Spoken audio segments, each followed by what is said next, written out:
Good evening എല്ലാവർക്കും. മാറ്റിനി free വെബിനാറിലേക്ക് സ്വാഗതം. വളരെ പ്രത്യേകതയുള്ള ഒരു വിഷയമാണ് ഇന്ന് നമ്മൾ കൈകാര്യം ചെയ്യുന്നത്. മറ്റൊന്നുമല്ല, സൈക്കോസൊമാറ്റിക് ഡിസീസസ്, മനോജന്യ രോഗങ്ങൾ എന്ന് പറയും. ശാരീരികമായിട്ടുള്ള രോഗങ്ങളെ മനസ്സിൻ്റെ ശക്തി കൊണ്ട് കൂടുതലായിട്ടോ കുറച്ച് കാണിക്കുകയൊക്കെ ചെയ്യുന്ന കുറയ്ക്കുക എന്നുള്ളതില്ല, മിക്കവാറും കൂടുതലാകാനുള്ള സാധ്യതയാണ്. യഥാർത്ഥത്തിൽ രോഗമില്ലെങ്കിൽ പോലും ആ രോഗം നമ്മളിലുണ്ട് എന്ന് തോന്നുന്ന വിധത്തിൽ മനസ്സിൻ്റെ ആ നിയന്ത്രണത്തിലേക്ക് നമ്മളെ പൂർണ്ണമായിട്ടും മാറ്റുന്ന ഒരു തരത്തിലുള്ള പ്രശ്നമാണ് സൈക്കോസൊമാറ്റിക് രോഗങ്ങൾ എന്ന് പറയുന്നത്. മനസ്സിനെ സൊമാറ്റിക്കായിട്ട് കൺട്രോൾ ചെയ്യുക. അപ്പോൾ ഇത് പലപ്പോഴും പല പല പ്രശ്നങ്ങളുണ്ടാക്കാം. നമ്മൾ കോവിഡ് കാലം എന്ന് ചിന്തിച്ച് കഴിഞ്ഞാൽ വളരെ കൃത്യമായിട്ട് അതിനെക്കുറിച്ച് നമുക്ക് ഓർക്കാൻ പറ്റും. കോവിഡ് കാലത്ത് കോവിഡ് വരാനുള്ള സാധ്യതകൾ എപ്പോഴും നമ്മൾ ആരായാറുണ്ട്. ഇപ്പോഴത്തെ തൊട്ടടുത്തുള്ള വീടുകളിലോ അല്ലെങ്കിൽ സമീപത്തോ എവിടെയെങ്കിലുമൊക്കെ കോവിഡ് ഉണ്ടെങ്കിൽ തീർച്ചയായിട്ടും അത് നമുക്ക് വരും വരും വരും എന്നുള്ള മനസ്സിൻ്റെ ആ ശക്തി നമ്മുടെ ശരീരത്തിലേക്ക് പലതരം ഉത്കണ്ഠകൾക്കും ഡിപ്രഷനും ഒക്കെ കാരണമാക്കുന്ന ഒരു തരം രോഗസാധ്യതകളാണ്. എല്ലാവർക്കും ഇങ്ങനെയൊരു സാധ്യതയുണ്ട്. പലപ്പോഴും അത് കയറിയും കുറഞ്ഞുമൊക്കെ ഇരിക്കുന്നു മാത്രം. ഇപ്പം എന്തായാലും ഈ വിഷയത്തെക്കുറിച്ച് ഇന്ന് നമുക്ക് ചർച്ച ചെയ്യാം. ഉലഹന്നാൻ സാർ നമ്മളെ മുന്നോട്ട് നയിക്കും. നിങ്ങളെല്ലാവരെയും സ്വാഗതം ചെയ്യുന്നു. അതോടൊപ്പം ഉലഹന്നാൻ സാറിനെയും. Ulahannan sir, you are welcome.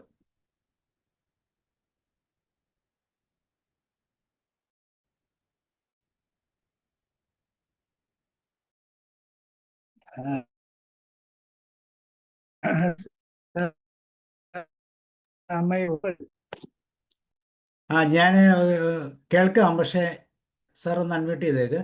കേൾക്കാം, ഞാൻ വീഡിയോ ഒന്ന് ഓഫ് ചെയ്യാം. അപ്പോൾ ചിലപ്പോൾ അത് ശരിയാകുമായിരിക്കും. സൗണ്ടിന് ഇച്ചിരി പ്രശ്നമുണ്ട്. ഇപ്പോൾ ഒന്ന് അൺമ്യൂട്ട് ചെയ്തേക്ക് സാർ. ഓക്കെ, പറഞ്ഞോളൂ. Okay sir. ഓക്കെ, ഇപ്പോൾ കേൾക്കാം. ഇന്ന് നമ്മൾ അറിയാതെ തന്നെ കാര്യങ്ങൾ നമ്മുടെ മുന്നിൽ ഒരുപാട് ആളുകൾക്ക് എന്തുകൊണ്ടാണ് ഞാൻ ഇങ്ങനെ, എൻ്റെ കുടുംബത്തിലെ ഒരാൾ ഇങ്ങനെ എന്ന് പലപ്പോഴും ചോദിക്കുന്ന ഒരു ചോദ്യം. അസുഖമാണ് അയാളുടെ കൈക്ക് വേദന, വയറിന് വേദന, തലവേദന. പക്ഷെ ഡോക്ടേഴ്സിൻ്റെ അടുത്ത് പോയി കഴിഞ്ഞ് എല്ലാ ചെക്കുകളും നടത്തി കഴിഞ്ഞാലും അയാൾക്ക് പ്രത്യേകിച്ച് അസുഖമൊന്നുമില്ല. പക്ഷെ ഹീ ഫീൽസ് ദാറ്റ്. ഇങ്ങനെ ഒരു അവസ്ഥ ഒരു വ്യക്തിയിൽ കണ്ടാൽ നമ്മൾ മനസ്സിലാക്കിക്കൊള്ളുക, അയാൾക്ക് സൈക്കോസൊമാറ്റിക് ഡിസോർഡർ എന്ന ആ രീതിയിലേക്കാണ് അയാൾ പോയിക്കൊണ്ടിരിക്കുന്നത് എന്ന്.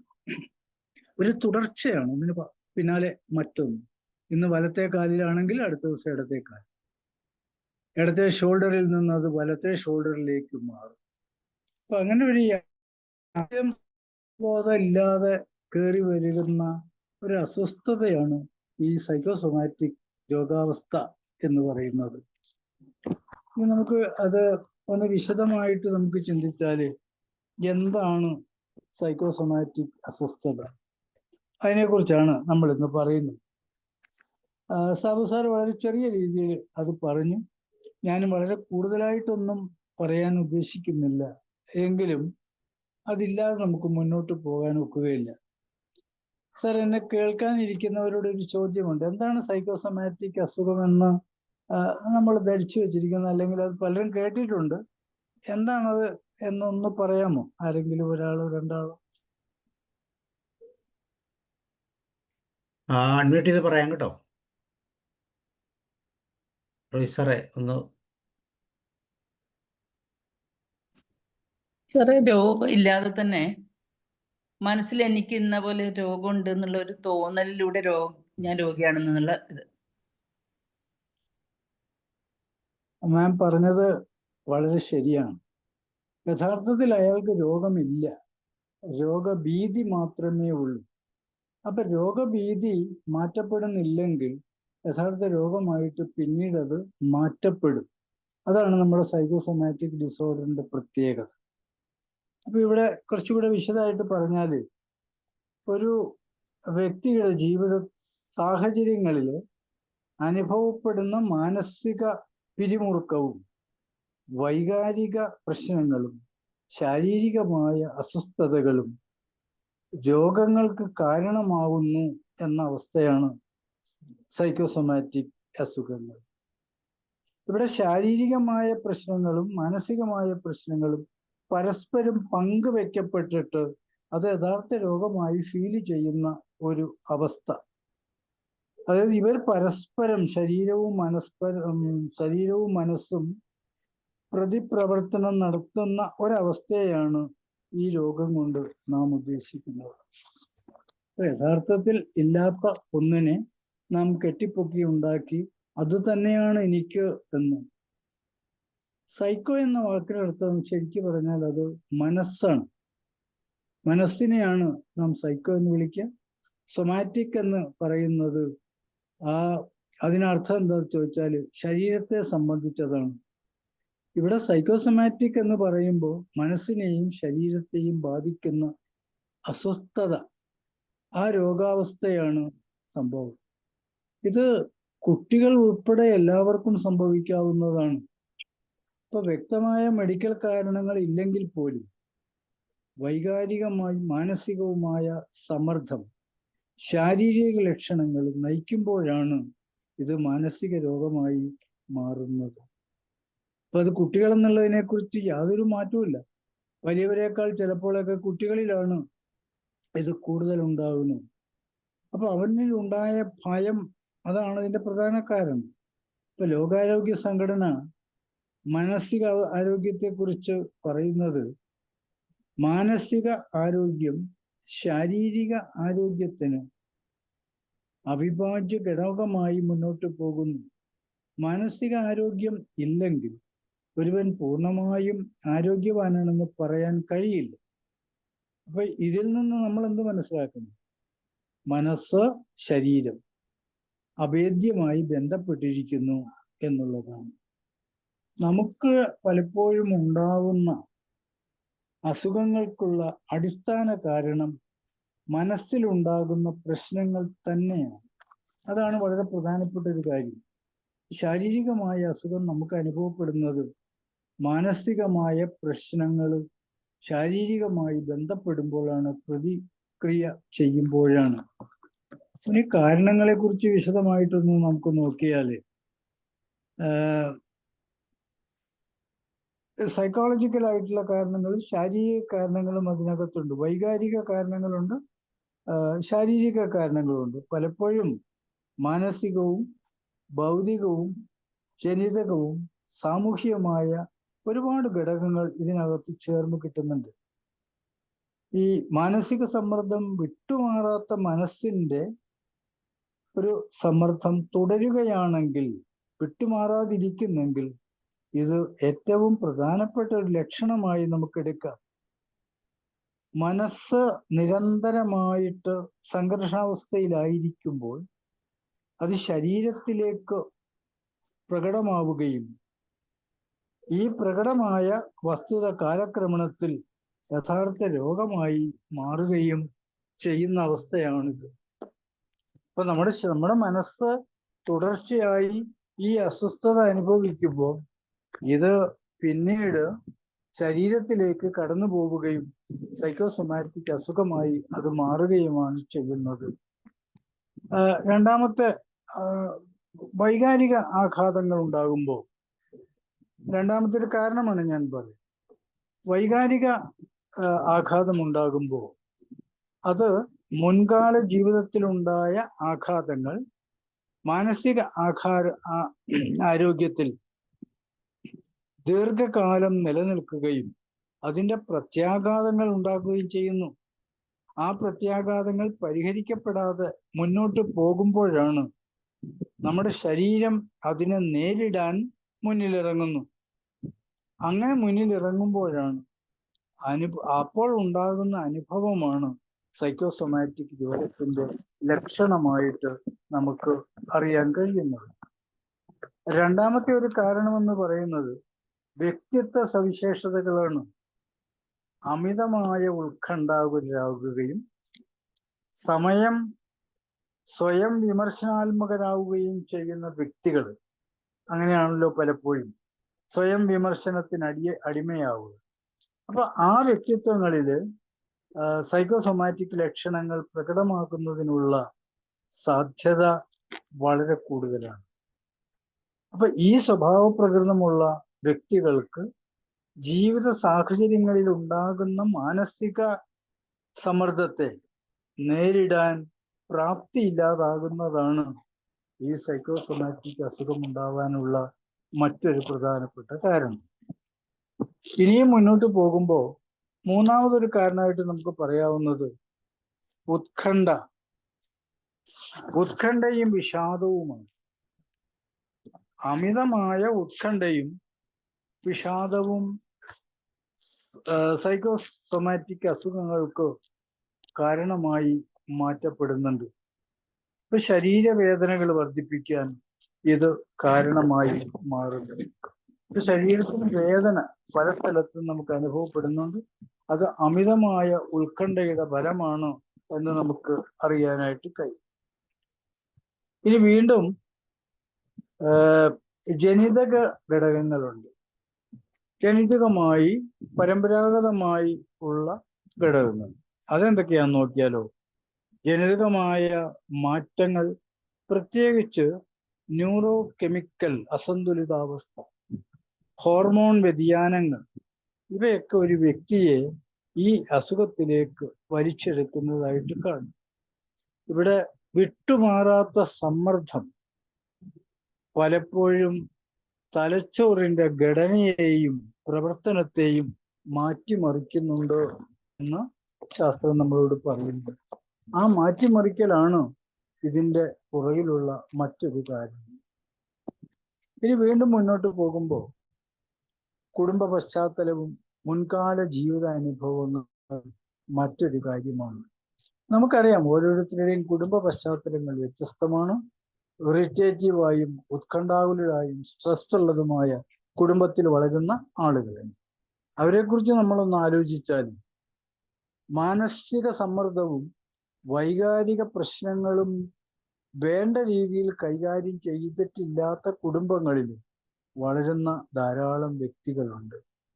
ഈ വ്യക്തികളിൽ ഈ സൈക്കോസൊമാറ്റിക് അസുഖങ്ങൾ ഉണ്ടാവാനും കൂടുതൽ ശക്തമായ കാരണമാണ്. അവരിൽ അത് കൂടുതൽ ഉണ്ടാവുന്നു.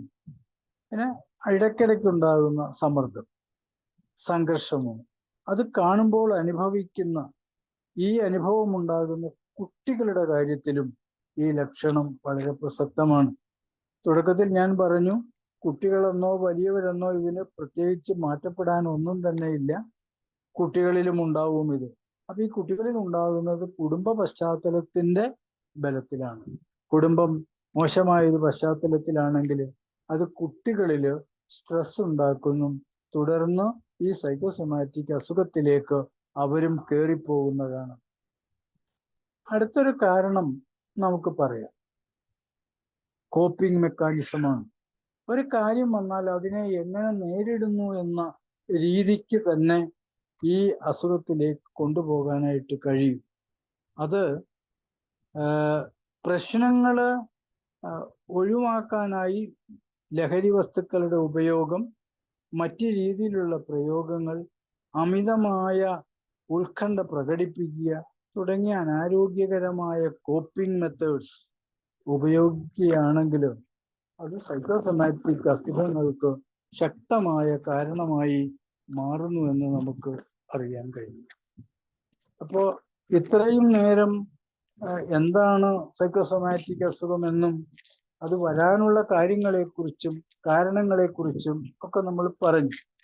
ഇനി നമ്മൾ ഇങ്ങനെ സൈക്കോസൊമാറ്റിക് ആയ ഒരു വ്യക്തിയുടെ ലക്ഷണങ്ങൾ എങ്ങനെയാണ് നമുക്ക് എന്തൊക്കെ ലക്ഷണങ്ങളിലൂടെ അയാളെ കണ്ടുപിടിക്കാം എന്നുള്ളതിനെ കുറിച്ചാണ് ഞാൻ പറയാൻ ഉദ്ദേശിക്കുന്നത്. പ്രധാന കാരണമെന്ന് പറയുന്നത്, പ്രധാന ലക്ഷണങ്ങൾ എന്ന് പറയുന്നത്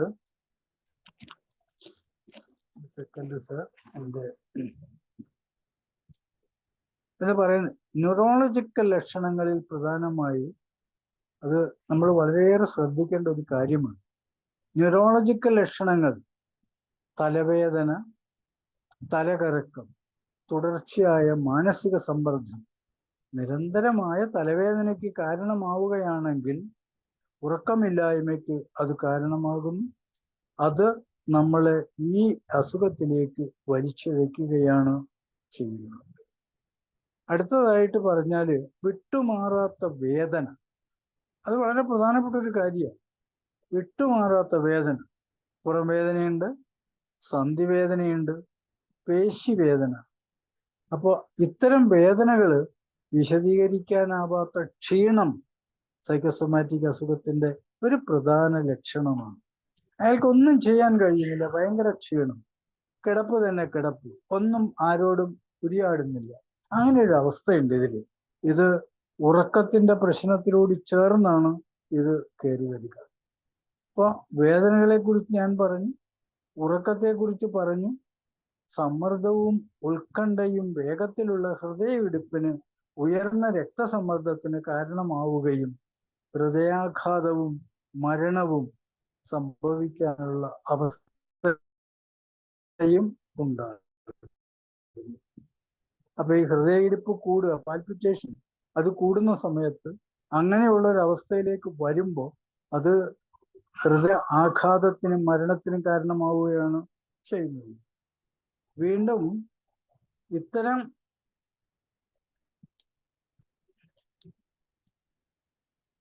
സാർ ഒരു സെക്കൻഡ്. അപ്പൊ ഹൃദയമിടിപ്പ് കൂടുന്നു, ആ രക്തസമ്മർദ്ദം കൂടുന്നു, ഹൃദയ ആഘാതം ഉണ്ടാകുന്നു, പലപ്പോഴും മരണത്തിലേക്ക് കൊണ്ടെത്തിക്കുന്ന ഒരു അവസ്ഥയും ഇതിലുണ്ടാവും. അപ്പൊ വൈകാരികമായി ഉണ്ടാകുന്ന പ്രശ്നങ്ങൾ ശ്വാസതടസ്സം ഉണ്ടാക്കുന്നു. റെസ്പിറേറ്ററി പ്രോബ്ലം വൈകാരിക പ്രശ്നങ്ങൾ കൊണ്ട് ഉണ്ടാകുന്ന ഒരു കാര്യമാണ്. പിന്നെ അതുകൂടാതെ തന്നെ നിരന്തരമായ വയറുവേദന, അവിടെ ദഹന പ്രശ്നങ്ങൾ ഉണ്ടാക്കുന്നു. നിരന്തരമായ വയറുവേദന ദൈനംദിന ജീവിതത്തെ തന്നെ അത് സാരമായി ബാധിക്കുകയും ചെയ്യുന്നു. ഇപ്പൊ വയറുവേദന ഉള്ള വ്യക്തിക്ക്, നിരന്തരമായ വയറുവേദന ഉള്ള വ്യക്തിക്ക് ദഹന പ്രക്രിയ ഉണ്ടാവുകയും തൻ്റെ ജീവിത ശൈലി തന്നെ മാറ്റിമറിക്കുകയും ചെയ്യുന്നു. ഇത്രയും മുന്നോട്ട് പോകുമ്പോൾ അടുത്തതായിട്ട് നമുക്ക് പറയാനുള്ളത് സൈക്കോസൊമാറ്റിക് രോഗങ്ങളാണ്. അതിനെ ഏതൊക്കെ രീതിയിലേക്ക് നമുക്കൊന്ന് കണ്ടു നോക്കാം. അമേരിക്കൻ മെഡിക്കൽ അസോസിയേഷൻ റിപ്പോർട്ട് അനുസരിച്ച് ശാരീരികവും മാനസികവുമായ 85% അസുഖങ്ങൾക്കും കാരണം ഈ മാനസിക സമ്മർദ്ദമാണ് എന്നാണ് അവർ തെളിയിച്ചത്. ശാരീരികമായ അസ്വസ്ഥതകൾ, മാനസികമായ അസ്വസ്ഥതകൾ, അവയ്ക്കെല്ലാം തന്നെ 85% കാരണവും ഈ അസുഖമാണ്, ഈ ബുദ്ധിമുട്ടാണ് എന്നാണ് അമേരിക്കൻ ശാസ്ത്രജ്ഞന്മാരുടെ കണ്ടുപിടുത്തം. നമുക്കത് ശരി വയ്ക്കാനേ പറ്റുകയുള്ളൂ. നമ്മുടെ ഇടയിലുള്ള ആളുകളിൽ പലർക്കും ഇത്തരം അസ്വസ്ഥതകൾ ഉണ്ട്. മാനസിക സമ്മർദ്ദം കാര്യമൊന്നുമില്ല, അങ്ങനെ ആകുമോ ഇങ്ങനെ ആകുമോ എന്ന സമ്മർദ്ദമാണ് നമ്മളെ. ഇത് വീണ്ടും ഞാൻ പറയും, ഹൃദയാഘാതത്തിലേക്ക് അത് കാരണമാക്കി കൊണ്ടുപോവുകയാണ് ചെയ്യുന്നത്. ഇനിയും ഉത്കണ്ഠയും ദുഃഖവും, അതാണല്ലോ നമ്മുടെ പ്രധാന പ്രശ്നങ്ങൾ. രക്തസമ്മർദ്ദം വർദ്ധിപ്പിക്കും, ഹൃദയ സംബന്ധമായ പ്രശ്നങ്ങൾ ഉണ്ടാക്കാൻ ഇടയാക്കുകയും ചെയ്യുന്നുണ്ടത്. മറ്റുള്ളവരോട് അമിതമായ ദേഷ്യം വഴി തുടർച്ചയായി മിനിമം 2 മണിക്കൂറെങ്കിലും ദേഷ്യം എന്ന വികാരം സൂക്ഷിക്കുന്ന വ്യക്തി, സർ നമ്മൾ ശ്രദ്ധിക്കണം, 2 മണിക്കൂർ ഒരു വ്യക്തിയോട് ദേഷ്യം എന്ന വികാരം നമ്മൾ സൂക്ഷിക്കുകയാണെങ്കിൽ നമ്മുടെ ഹൃദയത്തിലേക്കുള്ള രക്തപ്രവാഹം കുറയാൻ അത് കാരണമാകുന്നു എന്നുള്ളതാണ്. നമ്മുടെ ഹൃദയത്തിലേക്കുള്ള രക്തപ്രവാഹം കുറയാൻ കാരണമാകുന്നു. നമ്മളൊന്ന് ആലോചിച്ച് നോക്കൂ, നമുക്ക് എത്ര മണിക്കൂറാണ്, എത്ര ദിവസങ്ങളാണ് ഓരോ വ്യക്തിയോടും ദേഷ്യഭാവം ഉണ്ടാവുന്നത്. അമിതമായ മാനസിക സമ്മർദ്ദമുള്ളവരിൽ രോഗപ്രതിരോധ ശേഷി കുറവായിരിക്കും. വയറ്റിലുള്ള അൾസർ, മലബന്ധം, ഛർദി, ബ്രസ്റ്റ് ക്യാൻസർ പോലെയുള്ള രോഗങ്ങൾ പരിശോധിക്കാനുള്ള ശാരീരിക മാനസിക ക്ഷമത മാനസിക സമ്മർദ്ദമുള്ളവരിൽ വളരെ കുറവായിരിക്കും. അതിന്റെ ഫലം അവരനുഭവിക്കുകയാണ്. ആ മാനസികാവസ്ഥയാണ് പ്രശ്നം ഉള്ളത്. ഈ ബ്രസ്റ്റ് ക്യാൻസർ ഉള്ള ആളുകളിൽ അത് വളരെ ബുദ്ധിമുട്ടുണ്ടാക്കുന്ന ഒരവസ്ഥയിലേക്ക് പോവുകയാണ്. ഇനി ഞാൻ അടുത്ത ഒരു ഘട്ടത്തിലേക്ക് പോകുന്നത്, ഇങ്ങനെയൊക്കെ നമ്മൾ ബുദ്ധിമുട്ട് അനുഭവിക്കുന്നുണ്ടോ എങ്കിൽ അതിനെന്തെങ്കിലും ചില പ്രതിവിധികൾ കൂടെ ആവശ്യമാണ്. അപ്പൊ ആ പ്രതിവിധികളെ കുറിച്ച് കൂടെ പറഞ്ഞ് ഞാനിത് പതുക്കെ അവസാനിപ്പിക്കും. പ്രതിവിധികളില് സന്തോഷകരമായി ആരോഗ്യപ്രദമായ ജീവിതം നിലനിർത്തുന്നതിന് മാനസിക സമ്മർദ്ദങ്ങളെ നിയന്ത്രിക്കേണ്ടത് അത്യന്താപേക്ഷിതമാണ്. പ്രതിവിധികളിൽ ഏറ്റവും പ്രധാനപ്പെട്ടത് ഈ മാനസിക സമ്മർദ്ദങ്ങളെ നമ്മൾക്ക് നിയന്ത്രിക്കാൻ ഏതെല്ലാം വഴികളിലൂടെ സഞ്ചരിക്കാം. മാനസിക സമ്മർദ്ദം, പിരിമുറുക്കം, ഇത് നിയന്ത്രിക്കലാണ് ഇതിനെ പ്രധാന പ്രതിവിധിയായിട്ട് നമ്മുടെ മുന്നിൽ ഉള്ളത്. അതിനെന്തെല്ലാം വഴികൾ നമുക്ക് ചെയ്യാമെന്നുള്ളതാണ് ഇപ്പൊ നമ്മൾ ആലോചിക്കുന്നത്. അപ്പോ ഈ ഞങ്ങൾ അനുഭവിക്കുന്ന സംഘർഷങ്ങളെ കൃത്യസമയത്ത് കണ്ടെത്തി മാനസിക സമ്മർദ്ദം കുറയ്ക്കുന്നതിനുള്ള പ്രതിവിധി തേടുമ്പോൾ ശരിക്കും ഏത് പ്രശ്നത്തിനും ഒരു പരിഹാരം കാണാനായിട്ട് നമുക്ക് കഴിയുന്നുണ്ട്. ഇവിടെ പ്രധാനപ്പെട്ട പ്രശ്നം, നമ്മളിൽ ഉടലെടുക്കുന്ന ഒരു പ്രശ്നത്തെ തുടക്കത്തിൽ തന്നെ കണ്ടുപിടിക്കുകയും അത് വരുന്ന വഴി ഏതെന്ന് മനസ്സിലാക്കുകയും ചെയ്യുന്നതാണ് പ്രധാന അതിന് പ്രതിവിധിയായിട്ട് നമുക്ക് കാണാനായിട്ട് കഴിയുന്നത്. അപ്പൊ ഇത് ഇങ്ങനെ നമുക്കൊരു ചങ്കുറപ്പോടുകൂടി ജീവിതത്തിൽ മുന്നേറാൻ കഴിയണമെങ്കിൽ യാഥാർത്ഥ്യ ബോധം നമുക്ക് അത്യാവശ്യമാണ്. അപ്പൊ ഈ സൈക്കോസൊമാറ്റിക് വ്യാധികള് ശരീരത്തെയും മനസ്സിനെയും ഒരുപോലെ ബാധിക്കുന്നതിനാൽ ശരിയായ ചില ശാസ്ത്രീയ ശാരീരിക പരിചരണം ഇതിനെ ചെറുക്കാൻ സാധിക്കും. മനോശാരീരിക പരിചരണമാണ് ഇതിന് രണ്ടാമത്തെ കാര്യമായിട്ട് നമുക്ക് ചെയ്യാൻ പറ്റും. മനസ്സിനെയും ശരീരത്തിനെയും ഒരുപോലെ തന്നെ ശ്രദ്ധിക്കണം. അതിനു വേണ്ട കാര്യങ്ങൾ നമ്മൾ ചെയ്യാം. അതിൽ പ്രധാനപ്പെട്ട ഒന്നാണ് കൗൺസിലിംഗ് ആൻഡ് സൈക്കോതെറപ്പി. നമ്മൾ വളരെ ചെറിയൊരു കാര്യം വരുമ്പോൾ നമുക്ക് പിടികിട്ടാത്തതാണ് നമ്മളെ ഉപദ്രവിക്കുന്നതെങ്കിൽ തീർച്ചയായും നമുക്കൊരു കൗൺസിലിങ്ങിലേക്ക് ആദ്യം പോകാം. കൗൺസിലിങ്ങിൽ അദ്ദേഹം അതിനെക്കുറിച്ച് ചർച്ച ചെയ്ത് നമ്മളിൽ നിന്ന് കിട്ടുന്ന വിവരങ്ങൾ ശേഖരിച്ചിട്ട് ചിലപ്പോൾ അദ്ദേഹം ചോദിക്കും, ഇന്നതല്ലേ അതിന്റെ കാരണം, നിങ്ങൾക്ക് എന്താണ് തോന്നുന്നത്? അപ്പോഴായിരിക്കും നമ്മൾ ശ്രദ്ധിക്കുക, ഇങ്ങനെ ഒരു പ്രശ്നം എൻ്റെ ജീവിതത്തിൽ നടന്നിട്ടുണ്ട്, അത് മാറ്റിയെടുക്കാനായിട്ട് സൈക്കോതെറപ്പി സഹായിക്കും നമ്മളെ. അപ്പോൾ ഈ സൈക്കോസൊമാറ്റിക് രോഗലക്ഷണങ്ങൾ ഉള്ള വ്യക്തികൾ അനുഭവിക്കുന്ന മാനസിക സമ്മർദ്ദം, ഉത്കണ്ഠ, വിഷാദം, ഈ അസ്വസ്ഥതകളെ ലഘൂകരിക്കുന്നതിനും സുഖപ്പെടുത്തുന്നതിനും കൗൺസിലിങ്ങും സൈക്കോതെറപ്പിയും നമ്മളെ സഹായിക്കും. അതിൽ തീരെ സംശയമില്ലാത്തൊരു കാര്യമാണത്. ഇപ്പൊ കൗൺസിലിങ്ങിന് പോവുക, ഞാനൊന്ന് കൗൺസിലിങ്ങിന് പോയി എന്ന് പറയുമ്പോൾ അവനെന്തോ തലയ്ക്ക് സുഖമില്ലാത്തൊരവസ്ഥയിലാണ് ചില ആളുകളുടെ നോട്ടം. അത് ഭയപ്പെട്ട് ആരോടും പറയാതെ മിണ്ടാതിരിക്കുന്ന ആളുകളുടെ എണ്ണവും കൂടുതലാണ്. അത് പ്രത്യേകിച്ച് സ്ത്രീകൾ, അവർക്ക് ഭയമാണ്, സമൂഹത്തെ തന്നെ ഭയം.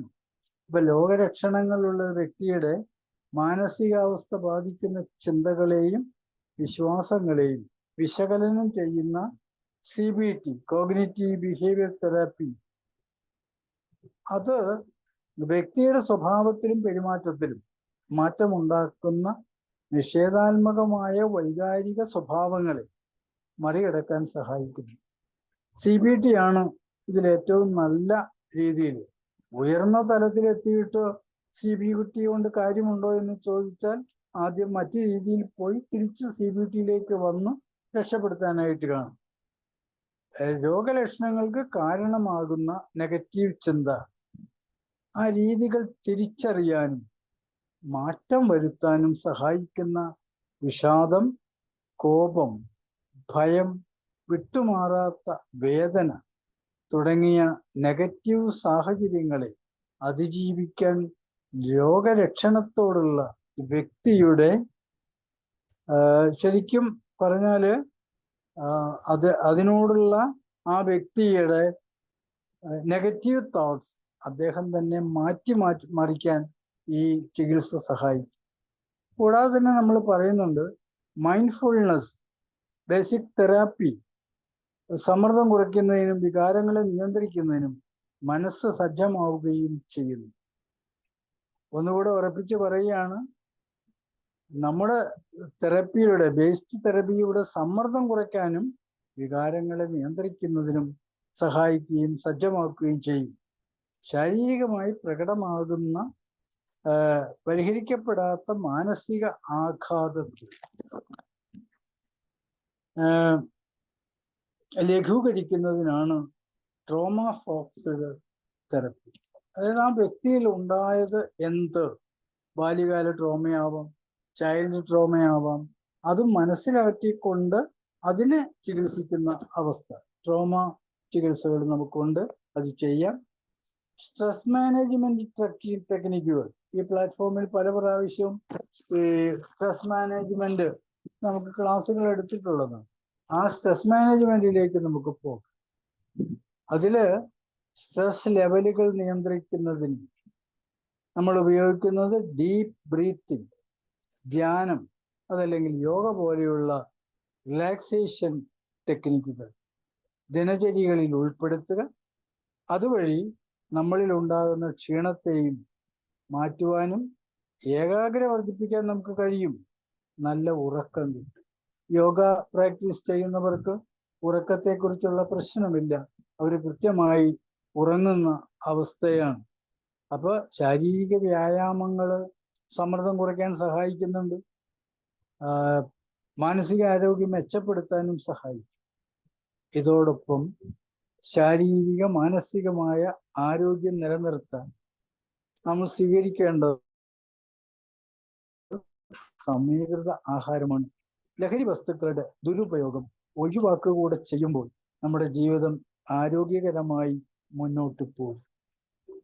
ഞാൻ എൻ്റെ ക്ലാസ് ഇവിടെ നിർത്തുന്നതിന് മുൻപ് ഒരു റിലാക്സേഷൻ എല്ലാവർക്കും തരണമെന്ന് ഞാൻ ആഗ്രഹിക്കുന്നുണ്ട്. എല്ലാവരും റെഡി ആണെങ്കിൽ അവരവരുടെ സ്ഥാനത്ത് ഇരിക്കുക. നമ്മൾക്കൊന്ന് നമ്മുടെ സ്ട്രെസ് റിലീസ് ചെയ്യാം. ഒരു റിലാക്സേഷനാണ്, ഒരു 6-7 മിനിറ്റ്, അത്രയേ ഉള്ളൂ. എല്ലാവരും റെഡിയല്ലേ? എനിക്ക് വോൾട്ടേജ് ഇല്ലാത്തതുകൊണ്ട് ഞാൻ എൻ്റെ രൂപം കാണാൻ പറ്റില്ല, സൗണ്ട് കുറയ്ക്കാതെ. ഓക്കെ. അപ്പോ ഈ കണ്ണാടി വെച്ചവരൊക്കെ കണ്ണാടി ഒന്ന് ഊരിയിട്ട് നിലത്ത് വെച്ച് പാദങ്ങൾ നിലത്ത് തട്ടി പെരുവിരലും ചൂണ്ടുവിരലും ഒന്ന് പതുക്കെ സ്ട്രെസ് ചെയ്ത് പരസ്പരം ടച്ച് ചെയ്ത് ബാക്കി 3 വിരലുകൾ നിവർത്തി വെച്ച് നമ്മുടെ തല ഉയർത്തി നട്ടൽ ഉയർത്തി സ്വസ്ഥമായി ഇരിക്കുക.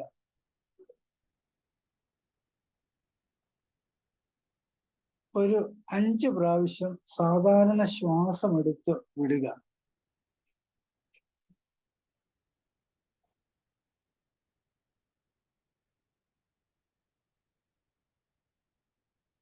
നമ്മളിപ്പോ നമ്മുടെ മനസ്സിന്റെ ആഘാതങ്ങളെയും സ്ട്രെസ് ലെവലിനെയും ഒന്ന് കുറച്ചുകൊണ്ട് ഒന്ന് റിലാക്സ് ചെയ്യാൻ പോവുകയാണ്. നമ്മൾ റിലാക്സ് ചെയ്യാൻ പോകുന്നു. നമ്മൾ സ്വയം പറയുക, ഞാനിപ്പോൾ റിലാക്സ് ചെയ്യുകയാണ്. ഇനി നിങ്ങൾ എൻ്റെ ശബ്ദത്തിലൂടെ സഞ്ചരിക്കുക, നിങ്ങളുടെ ശ്വാസത്തിലൂടെ സഞ്ചരിക്കുക. നിങ്ങൾക്ക് ചുറ്റും എന്ത് ശബ്ദമുണ്ടായാലും അതിനെ ശ്രദ്ധിക്കാതിരിക്കുക. നിങ്ങൾ റെഡിയാണെന്ന് വിചാരിക്കുന്നു. നിങ്ങളുടെ തല മുതൽ കാൽപാദം വരെയുള്ള ഓരോ കോശങ്ങളെയും റിലാക്സ് ചെയ്യുകയാണ് ഇപ്പോൾ ചെയ്യാൻ പോകുന്നത്. ശാന്തമായ ഈ അന്തരീക്ഷത്തിൽ നിങ്ങളുടെ തലയിലെ ഓരോ അവയവങ്ങളും, കണ്ണ്, ചെവി, മൂക്ക്, പവിത്രകണ്ണം, ചുണ്ട്, താടി, ഇത്രയും അവയവങ്ങളുടെ ഓരോ കോശങ്ങളിലും അടങ്ങിയിരിക്കുന്ന എല്ലാവിധ സ്ട്രെസ് യൂണിറ്റുകളെയും പതുക്കെ പതുക്കെ പുറത്തേക്ക് വിടുകയാണ്. You relax. ആ ചിന്തയിലൂടെ നിങ്ങൾ പൂർണ്ണമായും വിശ്രമിക്കുക. Part by part relax, relax, relax.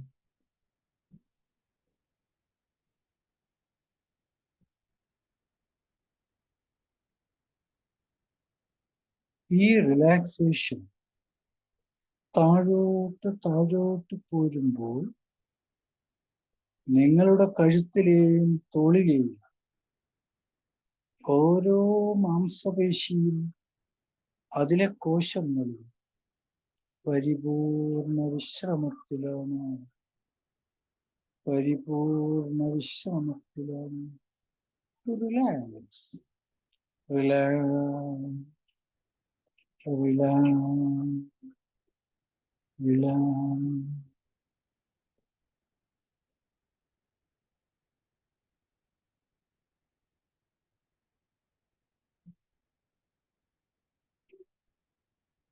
ഈ റിലാക്സേഷൻ, വളരെ സന്തോഷകരമായ ഈ അവസ്ഥ വീണ്ടും താഴോട്ട് താഴോട്ട് താഴോട്ട് പോരുമ്പോൾ നിങ്ങളുടെ നെഞ്ചിലെയും പുറത്തെയും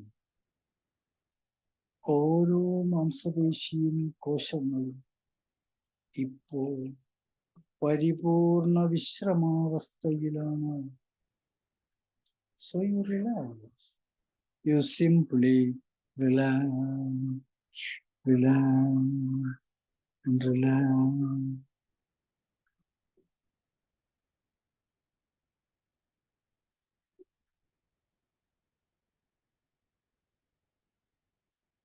മനസ്സും ശരീരവും ശുദ്ധമായി റിലാക്സ് ചെയ്ത് ആ റിലാക്സേഷൻ വീണ്ടും താഴോട്ട് താഴോട്ട് പോരുമ്പോൾ നിങ്ങളുടെ വയറിലെയും പുറത്തെയും ഓരോ മാംസപേശിയും കോശങ്ങളും ഇപ്പോൾ പരിപൂർണ വിശ്രമത്തിലാണ്. പരിപൂർണ വിശ്രമത്തിലാണ്. Relax happily. Relax, relax, relax.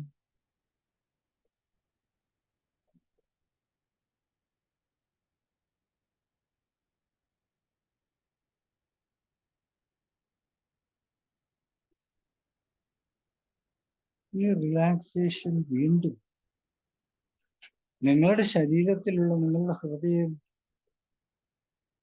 വൻകുടൽ, ചെറുകുടൽ,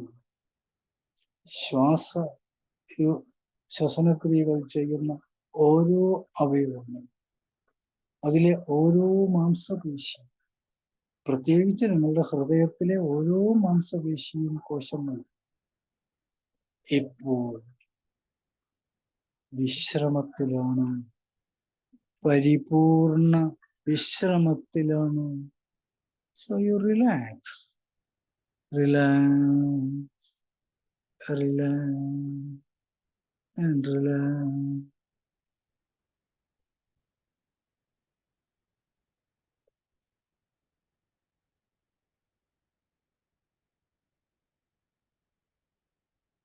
ഈ വിശ്രമാവസ്ഥ വീണ്ടും താഴോട്ട് താഴോട്ട് താഴോട്ട് പോകുമ്പോൾ നിങ്ങളുടെ അരക്കെട്ടിലെയും നിതംബത്തിലെയും ഓരോ മാംസപേശിയും കോശങ്ങളും ഇപ്പോൾ പരിപൂർണ വിശ്രമത്തിലാണ്. പരിപൂർണ വിശ്രമത്തിലാണ്. Relax, relax, relax, relax.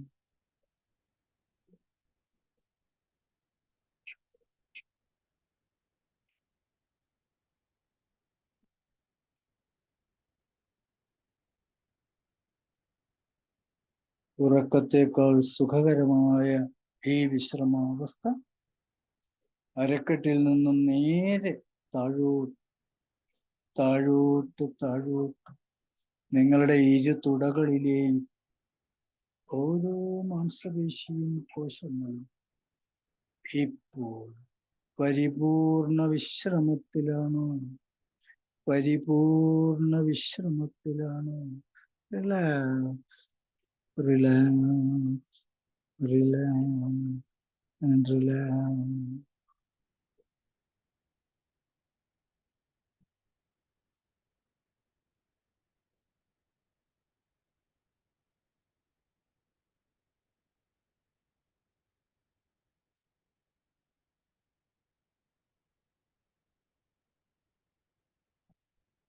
ഉറക്കത്തേക്കാൾ സുഖകരമായ ഈ വിശ്രമാവസ്ഥ വീണ്ടും താഴോട്ട് പോരുമ്പോൾ നിങ്ങളുടെ ഇരു കാൽമുട്ടുകളിലെയും ഇരു ചെറുകാലുകളിലെയും ഓരോ മാംസപേശിയും കോശങ്ങളും ഇപ്പോൾ പരിപൂർണ വിശ്രമത്തിലാണ്. പരിപൂർണ വിശ്രമത്തിലാണ്. Relax, relax, relax and relax.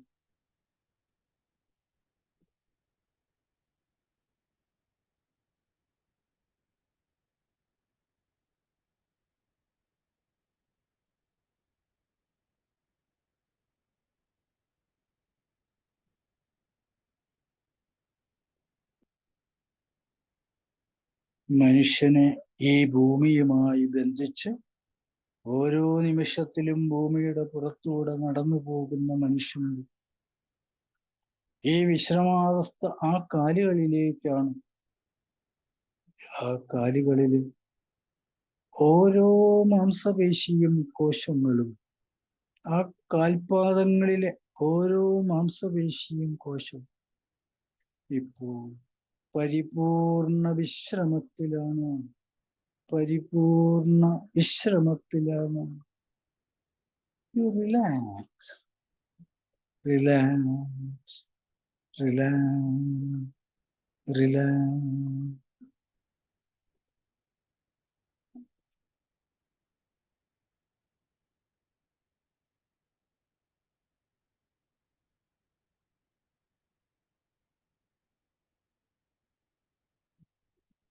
ഈ വിശ്രമാവസ്ഥ വീണ്ടും ഇരു കാലുകളിലുമുള്ള 10 വിരലുകൾ, അവയിലുള്ള ഓരോ മാംസപേശിയും കോശങ്ങൾ ഇപ്പോൾ പരിപൂർണ വിശ്രമത്തിലാണ്. മനുഷ്യന്റെ ഭാരം പൂർണ്ണമായും താങ്ങി മുന്നോട്ട് നീങ്ങാൻ സഹായിക്കുന്ന പാദങ്ങളും അതിനെ സഹായിക്കുന്ന വിരലുകളും ഇപ്പോൾ പരിപൂർണ വിശ്രമത്തിലാണ്. Relax, relax, relax, relax.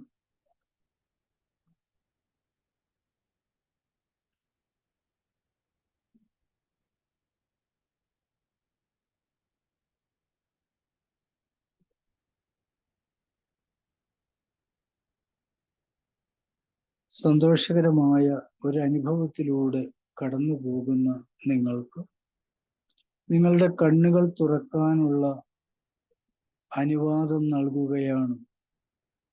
വളരെ സന്തോഷത്തോടുകൂടെ പതുക്കെ പതുക്കെ കണ്ണുകൾ ചിമ്മി ചിമ്മി ഇപ്പോൾ നിങ്ങൾക്ക് തുറക്കാവുന്നതാണ്.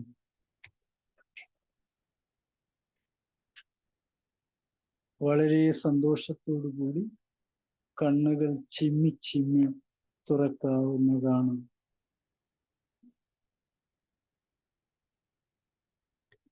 എല്ലാവരും വീഡിയോ ഒന്ന് ഓൺ ചെയ്താൽ ആ മുഖപ്രസാദം ഒന്ന് കാണാൻ വേണ്ടിയാണ്. 2 കൈകൾ കൊണ്ടും എല്ലാവരും കണ്ണു തുറന്നു എന്ന് ഞാൻ വിശ്വസിക്കുന്നു. 2 കൈകൾ കൊണ്ടും കൂട്ടി ഉരുമി കൈ ചൂടാക്കിയ ശേഷം കണ്ണുകളിലേക്ക് മുഖത്തും ചേർത്ത് വയ്ക്കുക. കണ്ണുകളിൽ ചൂട് കൊടുക്കാനാണ്. വീണ്ടും നല്ലവണ്ണം ചേർത്ത് കണ്ണുകളിലേക്ക്.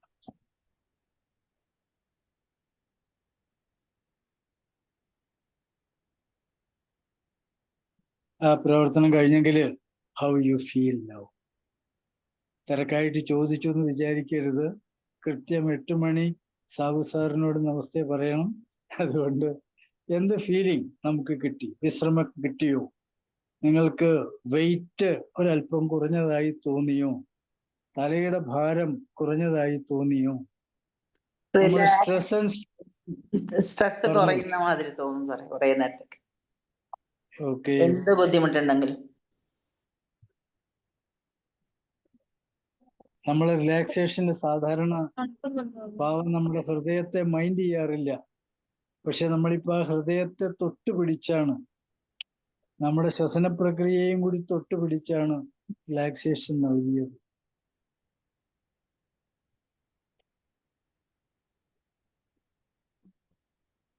അനിൽകുമാർ സാറേ, 2 വാക്ക് പറഞ്ഞാല് ഇത് അവസാനം. സാറേ, ഇത് വളരെ വളരെ നല്ലൊരു ക്ലാസ് ആയിരുന്നു. എനിക്ക് വളരെ ഇഷ്ടപ്പെട്ടു. വളരെ എക്സലൻറ്റ്.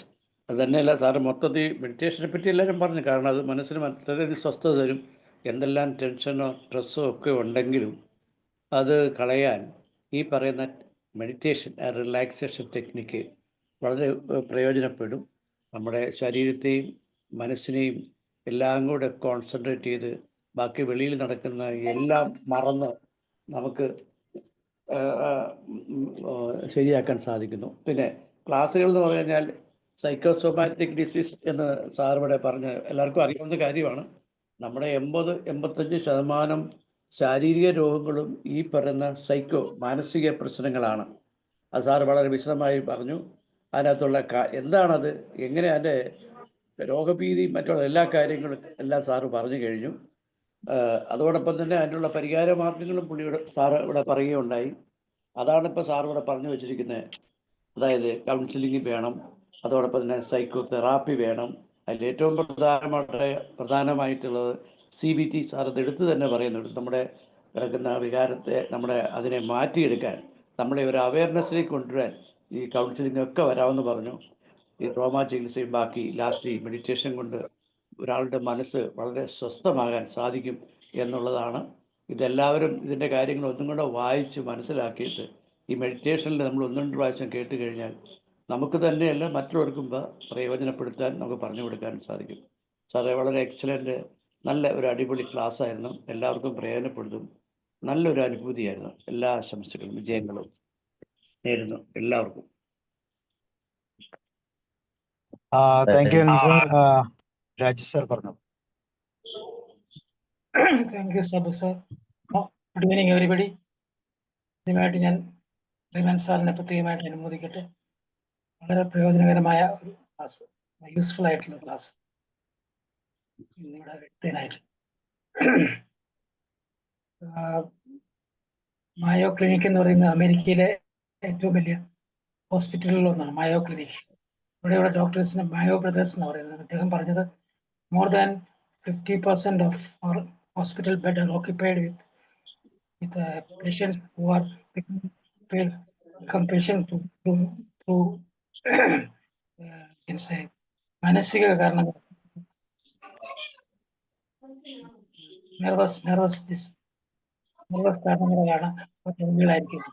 നമുക്കറിയാം, ഇവിടെ മുഖ്യമന്ത്രി പിണറായി വിജയൻ പോയിരിക്കുന്ന ജസ്റ്റ് മയോ ക്ലിനിക് ആയിട്ടുള്ള ഫേമസ് ആയിട്ടുള്ള ക്ലിനിക്കാണ്. അവിടുത്തെ ഡോക്ടർമാർ, അതിൻ്റെ ഉടമസ്ഥരായിട്ടുള്ള മായോ ബ്രദേഴ്സ് പറയുന്നത് അവരുടെ ഹോസ്പിറ്റൽ ബെഡിലെ 50% രോഗികളും മാനസിക കാരണങ്ങളാൽ രോഗികളായി തീർന്നവരാണ്. അതുപോലെ തന്നെ മുണ്ടൈൻ എന്ന് പറയുന്നൊരു ഫ്രഞ്ച് ഫിലോസഫർ സമയത്ത് വന്ന പത്രക്കാരോട് പറഞ്ഞത്, my life has been full of terrible misfortunes. My life has been full of terrible misfortunes.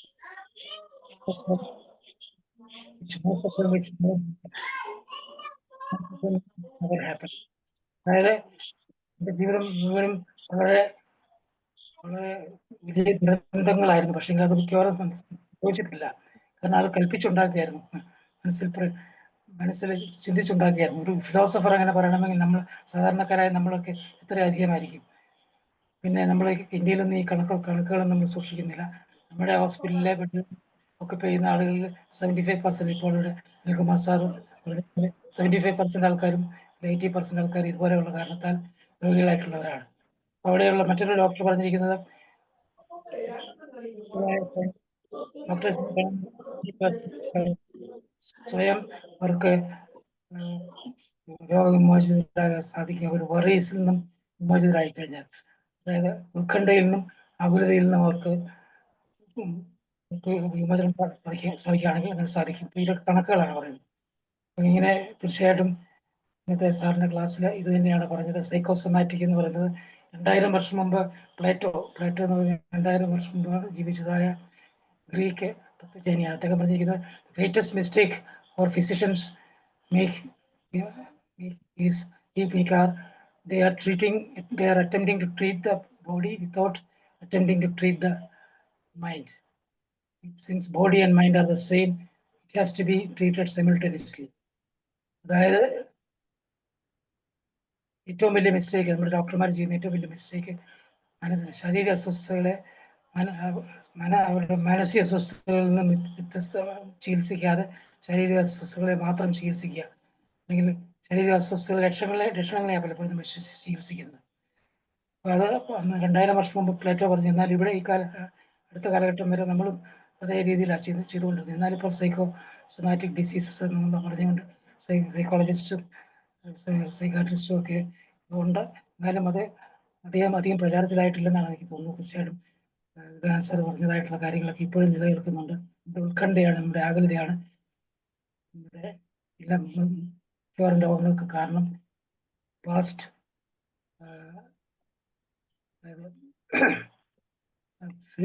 Painful past and fearful future എന്ന് പറയാം.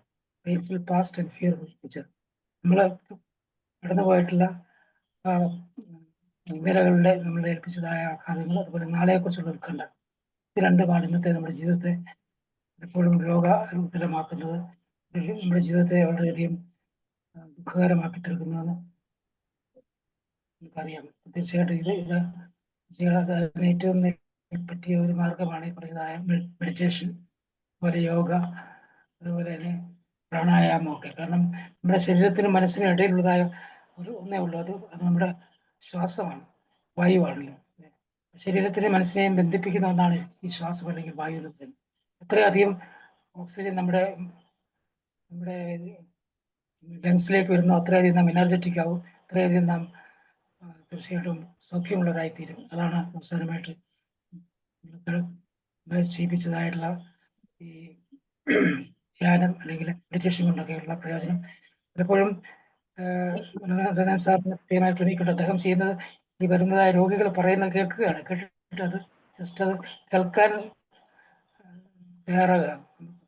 രോഗികൾ പറയുന്ന കാര്യങ്ങൾ കേൾക്കാൻ തയ്യാറായി കഴിഞ്ഞാൽ തന്നെ ഹോം തെറാപ്പി എന്ന് പറയും. പറഞ്ഞു വെച്ച് മൂളി കൊടുത്താൽ മതി, അവരുടെ മനസ്സിലെ ഈ അസ്വസ്ഥതകൾ തീർച്ചയായിട്ടും മാറും. അങ്ങനെ കൂടുതലായിട്ടും പറയുന്നില്ല. Thank you very much doctor. Thank you sir. Gopakumar sir.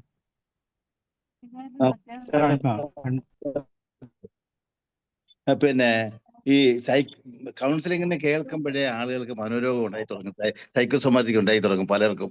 ഇന്ന് അങ്ങനെ ആയി മാറിയിരിക്കുക. അതുപോലെ തന്നെ മനോധൈര്യം ഇല്ലാത്തവർക്ക്, മനോധൈര്യം കുറവുള്ളവർക്കാണ് ഈ രോഗം ഉണ്ടാകുന്നത്. പരിചയക്കാർക്കോ തൊട്ടടുത്ത വീട്ടിലോ ആർക്കെങ്കിലും ഇതിന്റെ രോഗം ഉണ്ടെങ്കിൽ ആ രോഗം എനിക്ക് പിടിപെടുവോ അഥവാ എനിക്ക് പിടിപെട്ടോ എന്ന് തോന്നൽ കുറവുകൊണ്ടാണ്. അതുപോലെ തന്നെ ഈ ലോകം വെട്ടിപ്പിടിക്കാനുള്ള വെപ്രാളത്തിനിടെ മനസ്സിനെ ഇട്ട് കൂടുതൽ മർദ്ദനം ചെയ്ത് അവർ രോഗിയായി മാറും. ശരിയായ ഉറക്കമില്ല, മാനസിക സ്വസ്ഥത കിട്ടത്തില്ല. അങ്ങനെ മനോധൈര്യം ഇല്ലാത്തവർക്കാണ് ഈ രോഗം ഉണ്ടാകുന്നത്. പിന്നെ നല്ല സ്ട്രെസ്സും സ്ട്രെയിനും കുറയാനുള്ള ഒരു നല്ല മെഡിറ്റേഷൻ ആണ് സാർ പറഞ്ഞത്. നല്ല രീതിയിൽ ആളുകൾക്ക് മനസ്സിലാവുകയും ചെയ്യും. ശരിയായ രീതിയിൽ ഉള്ള മാനസിക ആരോഗ്യം കിട്ടുന്ന മെഡിറ്റേഷൻ ആയിരുന്നു. നന്ദി, നമസ്കാരം. Thank you sir. Rohit sir. Psychosomatic disease അല്ലെങ്കിൽ മനോജന്യ രോഗങ്ങൾ എന്നൊക്കെ കേട്ടിട്ടുണ്ടെങ്കിലും അതിനെ കുറിച്ച് വിശദമായി മനസ്സിലാക്കാനുള്ള ഒരു അവസരമാണ് ദയാനന്ദ് സാർ വരുന്നത്. അതായത് എങ്ങനെയുള്ള സാഹചര്യങ്ങളിലാണ് ഇത് ഉണ്ടാകുന്നത്, അതിൻ്റെ പ്രധാന കാരണങ്ങൾ ഉത്കണ്ഠയും സമ്മർദ്ദവും ഭയം അതുപോലെയുള്ള ഹോൾഡ് ചെയ്തിരിക്കുന്നതാണെന്നും ഒക്കെ സാറ് പറഞ്ഞു. അതിന് ഈ ജനിതക ഘടകങ്ങളും ഒക്കെ ഇതിനെ ബാധിക്കുമെന്ന് പറഞ്ഞു. ഇതൊക്കെ പുറമെ ഹൗ ടു ഫൈൻഡ്, എങ്ങനെ നമുക്ക് തിരിച്ചറിയാം എന്ന് പറഞ്ഞ കാര്യങ്ങൾ വളരെയധികം മറ്റുള്ളവർക്ക് മനസ്സിലാക്കിയെടുക്കാൻ പറ്റുന്ന കാര്യങ്ങളായിട്ട് എഴുതി. പിന്നെ സാർ അതിൻ്റെ പ്രതിനിധികൾ പറഞ്ഞു. അതായത് ഈ നിഷേധ വികാരങ്ങൾ, ഉത്കണ്ഠയും ഒക്കെ ഒരു കുറച്ച് അധികം നേരം, ഒരു 2 മണിക്കൂറിൽ കൂടുതലൊക്കെ നമ്മൾ ഹോൾഡ് ചെയ്ത് ഇരുന്ന് കഴിഞ്ഞാൽ ആർക്കും ഇതുപോലുള്ള ഒരു അവസ്ഥ ഉണ്ടാകാം. അതിനുള്ള പ്രതിവിധിയും സാർ പറഞ്ഞു. മാനസിക സമ്മർദ്ദത്തെ ഒഴിവാക്കുക, തുടക്കത്തിലെ പ്രശ്നങ്ങൾ കണ്ടുപിടിക്കും, അതിനുള്ള പ്രതിവിധി ഉണ്ടാക്കാനും നോക്കിക്കഴിഞ്ഞാൽ ഇതെല്ലാം സാധിക്കും എന്ന് പറയുന്ന ഭാഗവും ഒക്കെ ചെറിയ രീതിയിലുള്ള മനോജന്യ രോഗങ്ങൾക്ക് അടിമയായിട്ടുള്ളവർക്ക് ഗൈഡ് ലൈൻസ് കൊടുക്കാൻ പറ്റിയ കാര്യങ്ങളാണ് സാർ പറഞ്ഞതെല്ലാം. അതുപോലെ തന്നെ ഇപ്പോൾ ഇതിന് പ്രധാനമായും നമുക്ക് ഈ ഇങ്ങനെയുള്ള കാര്യങ്ങൾ ചെയ്യാൻ പറ്റുന്നത് ഒരു കോഗ്നിറ്റീവ് റീസ്ട്രക്ചറിങ്ങും ഒരു ബിഹേവിയറൽ ആക്ടിവേഷനുമാണ്. സാർ അത് CBTയിലൂടെ സാർ അത് പറഞ്ഞു, CBT പ്രാക്ടീസ് ശരിയാണ്. പക്ഷേ നമ്മൾ എന്താണ് അദ്ദേഹത്തെ അലട്ടുന്ന ചിന്തകൾ അല്ലെങ്കിൽ എന്നാ ബുദ്ധിമുട്ട് എന്താണെന്ന് നമ്മൾ കണ്ടുപിടിക്കുകയും അതിനൊരു പരിഹാരമാർഗവും സജസ്റ്റ് ചെയ്ത് കൊടുക്കുകയാണ് സാധാരണ കൗൺസിലേഴ്സിന് ചെയ്തു കൊടുക്കാറ്. അത് കൊടുത്തു കഴിഞ്ഞാൽ തന്നെ അതിനൊരു ഇത് വരും. അതപ്പോൾ അവരുമായിട്ടുള്ള സമ്പർക്കത്തിലൂടെ അതിനെ ഐഡൻറ്റിഫൈ ചെയ്ത് അത് മോഡിഫൈ ചെയ്യാനുള്ള ചില സംഗതികൾ ഗൈഡ് ലൈൻസ് കൊടുക്കുകയാണ് കാണുന്നത്. പിന്നെ ബിഹേവിയർ ആക്ടിവേഷൻ, അതായത് അതേ സന്തോഷം തോന്നുന്ന കാര്യങ്ങൾ കൂടുതലായിട്ട് പ്രാവർത്തികമാക്കാനും പ്രവർത്തിക്കാനും ഉള്ളതായ ഗൈഡ് ലൈൻസ് കൊടുക്കുക എന്നതാണ് അതിനകത്ത്. കാരണം ഒരിക്കലും ഞാൻ ശരിയാകുകയില്ല എന്ന് പറഞ്ഞിരിക്കുന്ന ആളുടെ പാസ്റ്റ് ലൈഫിൽ നിന്ന് മറ്റേത് കാര്യങ്ങളിലൊക്കെ കൗൺസിലർക്ക് മനസ്സിലാക്കാൻ പറ്റും സന്തോഷം വരുന്ന. അപ്പോൾ അതൊക്കെ ഉണ്ടായതുപോലെ ഇനിയും നിങ്ങൾക്ക് ഉണ്ടാക്കാൻ പറ്റും എന്നുള്ള ഒരു ബിഹേവിയറൽ ആക്ടിവേഷൻ കൂടെ കൊടുത്താൽ ഇത് ചെറിയ രീതിയിലുള്ളതൊക്കെ കൗൺസിലിങ്ങിലൂടെയൊക്കെ പരിഹരിക്കാം. ഒരുപാട് ഓക്കെ. ഏതായാലും സാറിൻ്റെ ആ എക്സ്പീരിയൻസും കൂടെ കൂടി വന്നപ്പോൾ അത് വളരെ സിമ്പിളായിട്ട് ഫീൽ ചെയ്തു. Thank you sir. Thank you very much. Thank you Roy sir. തീർച്ചയായിട്ടും റോയ് സാർ പറഞ്ഞ ആ തലങ്ങളിൽ നമ്മളൊരു കോഗ്നിഷൻ്റെ ഒരു പ്രോബ്ലം ഉണ്ട്, ചിന്തകൾ, പിന്നെ അതുപോലെ തന്നെ നമ്മുടെ ഇമോഷൻസ്, പിന്നെ ലാസ്റ്റ് വരുന്ന ബിഹേവിയർ. ഈ 3 തലങ്ങളിൽ സത്യത്തിൽ ഉണ്ടാകുന്ന നെഗറ്റീവായിട്ടുള്ള അറിവുകൾ അല്ലെങ്കിൽ അറിവില്ലായ്മ, ഇതാണ് പലപ്പോഴും നമ്മളെ ഇതുപോലത്തെ സൈക്കോസൊമാറ്റിക് തലത്തിലേക്ക് മാറ്റുന്നത്. വളരെ കൃത്യമായിട്ട് നമുക്കറിയാം, ഈ കോവിഡിന് ശേഷം ഇങ്ങനെയുള്ള അവയർനെസ്സിന് സാധ്യതകൾ വളരെ വളരെ കൂടി. വായിക്കാനും പഠിക്കാനും ക്ലാസ്സുകൾ പങ്കെടുക്കാനും ഒക്കെ സാധിച്ചത് കൊണ്ട് തന്നെ ഇതിനെക്കുറിച്ചുള്ളൊരു സാമാന്യ മീഡിയകളിലൊക്കെ എടുക്കുമ്പോൾ ഇതുപോലത്തെ അറിവുകൾ ഒത്തിരി കൃത്യമായിട്ട് ഡിസ്ട്രിബ്യൂട്ട് ചെയ്യപ്പെടുന്നുണ്ട്. പക്ഷെ അതിൽ ശരിയും തെറ്റുമൊക്കെ കൃത്യമായിട്ട് തിരിച്ചറിഞ്ഞ് അത് മനസ്സിലാക്കി നമ്മുടെ ജീവിതത്തിൽ അത് ഉപയോഗിക്കാൻ പറ്റാത്ത ഒരു പ്രശ്നം പലപ്പോഴും ഈ മനോജന്യ രോഗങ്ങൾ ഉണ്ടാകാൻ കൂടുതൽ കാരണമാകുന്നു എന്നുള്ളത് ഇന്നത്തെ കാലത്ത് വളരെ ശ്രദ്ധേയമാണ്. എങ്കിലും യഥാർത്ഥത്തിൽ ഒരു പ്രശ്നത്തെക്കുറിച്ച് കൃത്യമായ അറിവുകൾ, അതുപോലെ അത് മറ്റുള്ളവരിൽ നിന്ന് അറിയേണ്ടതാണെങ്കിൽ അത് അറിയാനുള്ള ഒരു വ്യഗ്രത, മനസ്സിൽ കുഴിച്ചുമൂടാതെ മറ്റുള്ളവരുമായിട്ട് കമ്മ്യൂണിക്കേറ്റ് ചെയ്യുകയൊക്കെ ചെയ്യുമ്പോൾ തീർച്ചയായിട്ടും ഈ സാധ്യതകൾ, ഈ നെഗറ്റിവിറ്റിയുടെ സാധ്യതകളൊക്കെ വളരെ വളരെ കുറയും എന്ന് നമ്മൾ തിരിച്ചറിഞ്ഞിട്ടുണ്ട്. അപ്പൊ അതുകൊണ്ട് തന്നെ മനസ്സ് നല്ലൊരു ശാന്തമായ മനസ്സിലേക്ക് പുതിയ അറിവുകൾ കൃത്യമായിട്ട് നമ്മൾ മനസ്സിലാക്കണം. ഗെറ്റ്സ് തെറാപ്പിയുടെ ഫ്രിറ്റ്പേഴ്സ് ഒക്കെ പറയുന്നത് നമ്മുടെ മനസ്സിനെ പൂർണ്ണമായിട്ട് ഒന്ന് ഇറേസ് ചെയ്തിട്ട് വേണം മനസ്സിനെ റീപ്രോഗ്രാം ചെയ്യാൻ. അപ്പൊ അതിന് തീർച്ചയായിട്ടും ഇതുപോലത്തെ മെഡിറ്റേഷൻ പോലത്തെ പ്രോസസ്സുകൾ, റിലാക്സേഷൻ ടെക്നിക്സ് ഒക്കെ വളരെ പ്രയോജനകരമാണ്.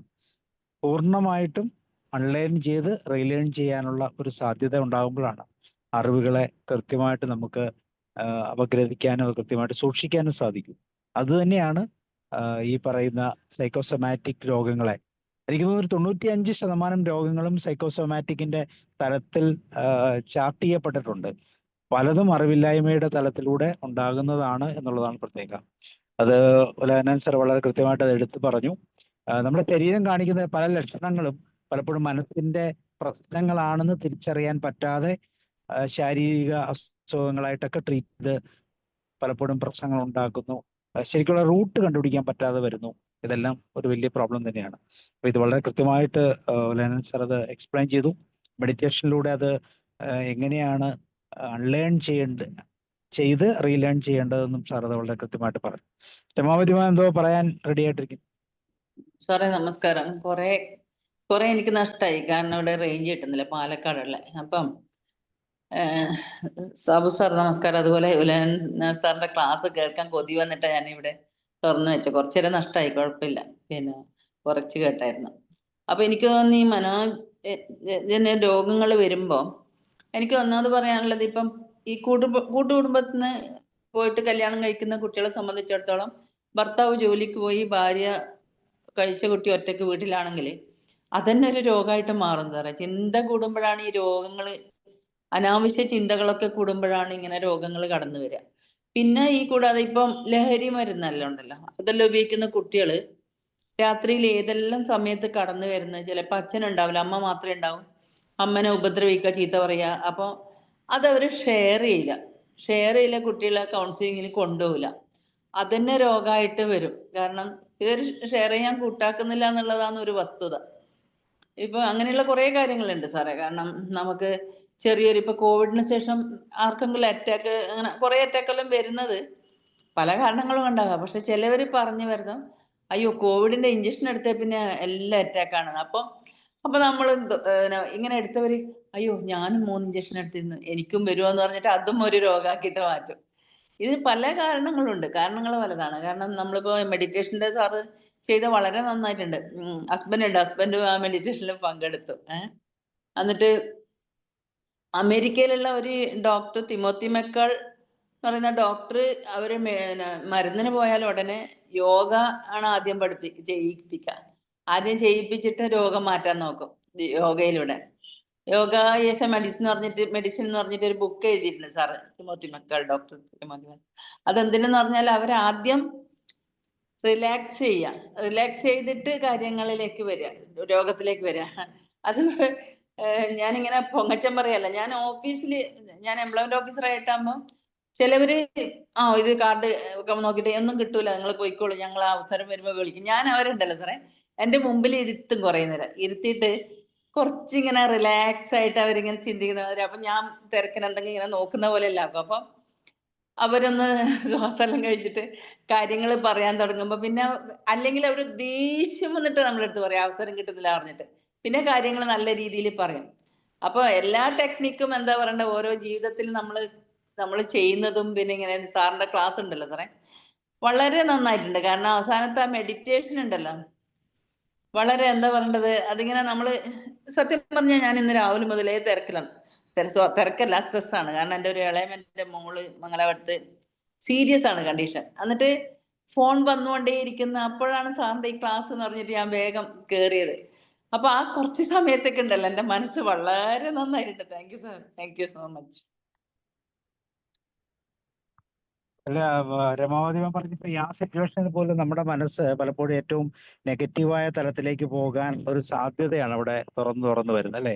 അവിടെയാണ് നമ്മൾ ഈ സൈക്കോസൊമാറ്റിക് എന്ന് പറയുന്നത്. സത്യത്തിലെല്ലാം കംഫർട്ടബിൾ ആയി എല്ലാം നോർമൽ ആകും എന്ന് നമുക്ക് ഉറപ്പുണ്ടെങ്കിൽ പോലും നമ്മൾ എക്സ്ട്രീമായിട്ട് മനസ്സിന് സഞ്ചരിക്കുന്നതിന് സമയവും തലവൊന്നും ആവശ്യമില്ലല്ലോ, അതിന് എങ്ങോട്ട് വേണമെങ്കിലും ചിന്തിരിക്കും. അപ്പൊ അതുകൊണ്ട് തന്നെ ചുറ്റുപാടിന്റെ സാഹചര്യങ്ങൾ, നമ്മൾ പണ്ടത്തെ എക്സ്പീരിയൻസുകൾ, ഇങ്ങനെയുള്ള സാഹചര്യങ്ങൾ, അതാണ് തൊട്ടടുത്ത വീട്ടിലെ ഒരാൾക്ക് ഒരു ഹാർട്ട് അറ്റാക്കിന്റെ പ്രശ്നം ഉണ്ടെങ്കിൽ പെട്ടെന്ന് നമ്മൾ നമ്മുടെ ചെങ്കിനെ തൊട്ട് നോക്കും, എന്തെങ്കിലും പ്രശ്നമുണ്ടോ, അതിനുള്ള സാധ്യതകളുണ്ടോ. അതാണ് ഈ സൈക്കോസൊമാറ്റിക്കിന്റെ പ്രശ്നങ്ങൾ. എന്നിട്ട് അതുണ്ടാക്കുന്ന കുറെ ടെൻഷൻസ്, അത് ശരീരത്തിലുള്ള എല്ലാ അവയവങ്ങളും അത് ബാധിക്കുകയും ചെയ്യും. അങ്ങനെ പലപ്പോഴും ഒരു നമ്മളുടെ യഥാർത്ഥത്തിലുള്ള സ്റ്റേറ്റ് നഷ്ടപ്പെടുന്ന ഒരു അവസ്ഥയിലേക്ക് പോയി. പലപ്പോഴും ഇപ്പം സാർ പറഞ്ഞിരുന്നു, ആദ്യമേ പറഞ്ഞല്ലോ, ശരിക്കും ആ നല്ല രീതിയിൽ അതിനെ കാണാൻ പറ്റാത്ത, ഗോകുമാർ സാറാണ് പറഞ്ഞത്, നല്ല മനക്കരുത്തില്ലാത്തവരുടെ ചിന്തകൾ എല്ലാം അപക്വമായി പോകും പലപ്പോഴും. അതൊക്കെ പലപ്പോഴും പ്രശ്നങ്ങളിലേക്കാണ്. അപ്പം അതിൻ്റെ അകത്തുനിന്ന് ഇമോഷൻസ് ഉണ്ടാകാം, ഇമോഷൻസിൽ ബോഡി സെൻസേഷൻ ഉണ്ടാകാം, അതിലൂടെ ബിഹേവിയർ ഉണ്ടാകാം. അപ്പോൾ ഒരു ചെറിയ ചിന്തയിൽ നിന്ന് ഒരു പൊട്ട ചിന്തയിൽ നിന്ന് ഉദിക്കുന്ന പല കാര്യങ്ങളും പലപ്പോഴും പല മോശമായ ബിഹേവിയറിലേക്ക് നമ്മളെ കൊണ്ടെത്തിക്കാനൊക്കെ ഒത്തിരി കാരണമാകുന്നു എന്നുള്ളതാണ് ഈ മനോജന്യ രോഗങ്ങളുടെ ഒരു വലിയ പ്രോബ്ലം തന്നെ. തീർച്ചയായിട്ടും കൃത്യമായിട്ട് അഡ്രസ്സ് ചെയ്യണം. നല്ലോണം നല്ലൊരു കമ്മ്യൂണിക്കേഷൻ അല്ലെങ്കിൽ നല്ല ഒരു ഫ്രണ്ട്ഷിപ്പ്, അങ്ങോട്ടും ഇങ്ങോട്ടും തുറന്ന് സംസാരിക്കാനുള്ള സാധ്യതകളൊക്കെ ഉണ്ടെങ്കിൽ പലപ്പോഴും ഇങ്ങനെയുള്ള സാഹചര്യങ്ങളൊക്കെ അപ്പൊ തന്നെ നമുക്ക് ദൂരീകരിക്കാൻ പറ്റും. അല്ലെ വല്ലൻ സർ? സർ, ഒരു വാക്കൂടെ പറഞ്ഞോട്ടെ. ഇപ്പോഴത്തെ തലമുറ ഇയാളുടെ അച്ഛൻ ആരാണെന്ന് ചോദിച്ചാൽ അയാൾ ഉടനെ തന്നെ നെറ്റിൽ തപ്പിയിട്ട് ഒരു അച്ഛനെ കണ്ടുപിടിക്കാനുള്ള തയ്യാറെടുപ്പിലാണ്. എനിക്ക് തലവേദന എന്ന് പറഞ്ഞാൽ ഉടനെ തന്നെ അയാളെ തലവേദനയുടെ എന്താണ് അത് ആ നെറ്റിൽ അത് ഓപ്പൺ ചെയ്തിട്ട് തലവേദനയെ കുറിച്ചുള്ള കാര്യങ്ങൾ പറയും. മരിക്കാൻ പോകുന്ന ഒരു വ്യക്തിക്കും തലവേദന ഉണ്ടാവും. അപ്പോൾ അപക്വ മനസ്സുകള് ഇതിന്റെ അർത്ഥം മനസ്സിലാക്കിയിട്ട് അയ്യോ, അവര് എക്സ്പ്ലനേഷൻ ഇങ്ങനെയാണ്, അത് ചെറിയ ഡിപ്രഷനിലേക്കൊക്കെ വരികയാണ്, തലവേദന വരുന്നു, അങ്ങനെ കുറെ കാര്യങ്ങൾ പറയുന്നുണ്ട്. അതിന്റെ കൂടെ മരണത്തിലേക്ക് എത്തി നിൽക്കുന്ന ആൾക്കും ചിലപ്പോൾ തലവേദന കാണാം. സാധ്യത മാത്രമേ പറഞ്ഞുള്ളൂ. ഒരു കുഞ്ഞു തലവേദന, അത് 2 ദിവസം ഉറങ്ങാതിരുന്നതിൻ്റെയാണ് ആ തലവേദന. വന്ന ആൾ ഉടനെ തന്നെ നെറ്റ് തപ്പിയിട്ട് വായിച്ചെടുക്കുന്നത് ഈ മരണത്തിലേക്കുള്ള ആളുടെ ചിത്രമാണ്. ഇയാൾക്ക് എത്ര മനസമാധാനം കിട്ടും? ഞാൻ അടുത്ത കുറച്ച് ദിവസത്തിനകത്ത് ഞാൻ മരിക്കും, ഇയാൾക്ക് ഈ സൈക്കോസൊമാറ്റിക് അസുഖം വന്നില്ലെങ്കിലേ അത്ഭുതമാണ്. ഞാനിതൊരു ഇൻസിഡന്റ് എൻ്റെ വന്നത് കൊണ്ടാണ് ഞാനിത് പറഞ്ഞത്. ഇതെല്ലാം കഴിഞ്ഞ ഒരാഴ്ച കഴിയുമ്പോഴാണ് മനസ്സിലാകുന്നതല്ലേ ഇത് അങ്ങനെയൊന്നും സംഭവിക്കത്തില്ലായിരുന്നു എന്ന് ചിന്തിക്കുന്നത്. അതുവരെ നമുക്ക് ശരീരത്തിൽ സ്വീകരിക്കാനുള്ള എല്ലാ ആദി പ്രശ്നങ്ങളും എല്ലാം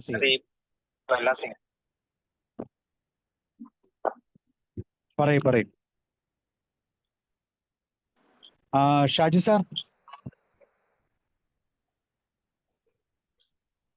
പറഞ്ഞോളൂ സാർ, പറയൂ. ഷാജു സാർ എന്നൊക്കെ പറയും. Hello sir. ഇവിടെ കറണ്ട് പോയിരിക്കുകയാണ്. കുഴപ്പമില്ല, കേൾക്കാം സാർ, പറഞ്ഞോളൂ. ഈ മാനസിക പ്രശ്നങ്ങൾ തന്നെയാണ് എല്ലാ പ്രശ്നങ്ങളുടെയും ഒരു കാരണം ഇതെല്ലാം പ്രോസസ്സ് ചെയ്യുന്നത് അങ്ങനെയാണല്ലോ. ഈ ഏത് ചികിത്സയുടെ കാര്യത്തിലാണെങ്കിലും രോഗത്തെ ചികിത്സിക്കാതെ രോഗിയെ ചികിത്സിക്കുക എന്ന് പറയുന്നതിന്റെ ഒരു അടിസ്ഥാനവും അത് തന്നെയാണ്. അതിൽ തന്നെ പല ആശുപത്രിയിലും പോയി നമുക്കറിയാം, ഡോക്ടർ മിണ്ടാതിരുന്നാല് കേൾക്കാലോ അല്ലേ, ഡോക്ടർ കാര്യങ്ങളൊക്കെ എല്ലാം ചോദിച്ച് മനസ്സിലാക്കുകയും ഒരു ആശ്വസിപ്പിക്കുന്ന രീതിയിലൊക്കെ പെരുമാറി കഴിഞ്ഞാൽ അതൊക്കെയാണ് ട്രീറ്റ്മെന്റിൽ ഏറ്റവും പ്രധാനപ്പെട്ടതായിട്ട് വരുന്നത്. അപ്പൊ ഈ മനസ്സും ശരീരവും തമ്മിലുള്ള ബന്ധം മനസ്സിലാക്കിയിട്ട് തന്നെയാണ് രോഗവും ചികിത്സയും മാത്രമല്ല സാധാരണ ജീവിതത്തിലും അത് വളരെ ഒരു പ്രധാനപ്പെട്ട കാര്യമാണ്. എന്തായാലും വളരെ വിജ്ഞാനപ്രദമായിരുന്നു, ഗുണകരമാണ്. ശരിക്കും മറ്റുള്ളവരുടെ കാര്യത്തിൽ മാത്രമല്ല നമ്മുടെ കാര്യത്തിലും നമ്മുടെ ഓരോരോ പ്രവൃത്തികളിലും ഓരോ ചിന്ത വന്നു കഴിയുമ്പോഴും ഇത് നമുക്ക് ഗുണകരമാകുമോ ഇല്ലയോ എന്ന് വിലയിരുത്താനും അതനുസരിച്ച് ചിന്തയെ ഒന്ന് മാനേജ് ചെയ്യാനും ഒക്കെ നമ്മൾ ചെറുപ്പത്തിലെ ശീലിക്കുകയാണെങ്കിൽ വളരെ നല്ലതാണ്. കുട്ടികൾക്കാണ് ശരിക്കും ഇതിനെക്കുറിച്ചുള്ള അവയർനെസ് കൊടുക്കേണ്ടത്. മനസ്സെങ്ങനെയാണെന്നും മനസ്സെങ്ങനെ പ്രവർത്തിക്കുന്നു എന്നൊക്കെ ഒരു +2 കഴിയുന്ന കുട്ടികൾക്കെങ്കിലും ബേസിക് ആയിട്ടുള്ള കാര്യങ്ങൾ, വളരെ അടിസ്ഥാനപരമായ കാര്യങ്ങളെങ്കിലും ഒന്ന് മനസ്സിലാക്കാനുള്ള സാഹചര്യം ഉണ്ടെങ്കിൽ ഇത് നാട്ടിലുള്ള പ്രശ്നങ്ങൾ ഒത്തിരി കുറയുമെന്നാണ് എനിക്ക് തോന്നുന്നത്. എന്തായാലും നന്നായിരുന്നു. Thank you sir. നമ്മൾ പഴയ കാലത്തെ ഡോക്ടർമാരെ ശ്രദ്ധിച്ചറിയാം, അവർക്ക് ചികിത്സിക്കുന്നതിനേക്കാളും കൂടുതൽ രോഗികളായിട്ട് സംസാരിക്കുന്നതിനായിരുന്നു താല്പര്യം. അപ്പൊ ഈ ആദ്യം പറഞ്ഞ പോലെ ഈ മനസ്സും ശരീരവും തമ്മിലുള്ള കണക്ടിവിറ്റി ഒക്കെ കറക്റ്റ് ആക്കി മുന്നോട്ട് പോകുന്ന ഒരു നേച്ചറുണ്ട്. പക്ഷെ ഇപ്പൊ അങ്ങനെയല്ല. ഇപ്പൊ മറ്റൊരു വാണിജ്യ സംസ്കാര തലത്തിലായതുകൊണ്ട് അവർക്ക് സംസാരിക്കാനൊന്നും സമയമില്ല, പെട്ടെന്ന് ചികിത്സകൾ നടത്തും. പലപ്പോഴും രോഗി ഉദ്ദേശിക്കുന്നത് പോലും അല്ല, അല്ലെ, ഇടത് കാലെന്ന് പറഞ്ഞാൽ വലത് കാലിൽ ഓപ്പറേഷൻ ചെയ്യുന്ന പോലത്തെ സാധ്യതകളാണ് തുറന്ന് കാണിക്കുന്നത്. എല്ലാം വളരെ ഫാസ്റ്റ് ആണ് എന്ന് ചിന്തിച്ചു പോകും. സാറ് പറയുന്ന പോലെ ഈ ഡോക്ടർമാരുടെ അടുത്ത് പോകുന്ന ഈ പ്രായമുള്ളവർ പോയി കഴിയുമ്പോ ഉണ്ടല്ലോ സാറേ, ചിലപ്പോ പറയും എനിക്ക് ആ ഡോക്ടറെ പിടിച്ചിട്ടേ ഇല്ലപ്പാന്ന് പറയും. അതെന്താ സംഭവം എന്ന് പറഞ്ഞാല് ഇവര് പ്രായമുള്ളവരോട് ഇങ്ങനെ വെറുതെ ചോദിക്കും. മറ്റത് അങ്ങനല്ല, അമ്മച്ചി എന്ന് പറഞ്ഞിട്ട് അവരെ പുറമെല്ലാം തട്ടി BP എല്ലാം നോക്കി കാര്യങ്ങളെല്ലാം നോക്കിയിട്ടാകുമ്പോ അവർക്ക് ഇഷ്ടം കൂടും. അപ്പൊ പിന്നീട് എനിക്ക് ആ ഡോക്ടറെ അടുത്ത് തന്നെ പോകണം, എന്റെ രോഗം മാറുന്നു എന്നുള്ളൊരു തോന്നലായി. അതും ഒരു രോഗമാണ്. സാർ എന്താ പറയാൻ വന്നല്ലോ? അല്ല, ഇന്നത്തെ കാലത്ത് ഡോക്ടർമാർ എത്രയും കൂടുതൽ കാശ് ഉണ്ടാക്കാൻ പറ്റുമോ, 1 മണിക്കൂർ കൊണ്ട് എത്രയും കൂടുതൽ രോഗികളെ നോക്കാൻ സാധിക്കുമോ, ഹോസ്പിറ്റലിലും അതുപോലെ തനിക്കും കൂടുതൽ ലാഭം ഉണ്ടാക്കി കൊടുക്കാനായിട്ടാണ് ശ്രമിക്കുന്നത്. അല്ലാതെ രോഗികളുമായിട്ട് സംസാരിക്കാനോ അവരുടെ മാനസികമായ കാര്യങ്ങളെക്കുറിച്ച് ചിന്തിക്കുക. ഇപ്പോൾ ഇവിടെ മാഡം പറഞ്ഞതുപോലെ അങ്ങനെ സംസാരിക്കുമ്പോഴാണ് നമുക്ക് ആ ഡോക്ടറിനെ ഇഷ്ടമാകുന്നത്. തീർച്ചയായിട്ടും അതിന് സമയമില്ല ഇന്നത്തെ ഡോക്ടർമാർ, കാശുണ്ടാക്കാനേ ആണ്. പക്ഷെ ഇപ്പൊ ഇന്നത്തെ കാലത്ത് അങ്ങനത്തെ ചില ഡോക്ടേഴ്സ് ഉണ്ട് സാർ. ഉണ്ട്. വളരെ അപൂർവമാണെങ്കിലും വളരെ റയർ സ്പീഷ്യസ് എന്നൊക്കെ പറയുന്ന പോലെ കുറെ പേര് അങ്ങനെ ഉണ്ട്. 20 പേരെ എടുക്കത്തുള്ളൂ, അതിൽ കൂടുതൽ എടുക്കത്തില്ല എന്നൊക്കെ പറയുന്നു. ഓക്കെ, റോയ് സാർ എന്തെങ്കിലും പറയുന്നോ?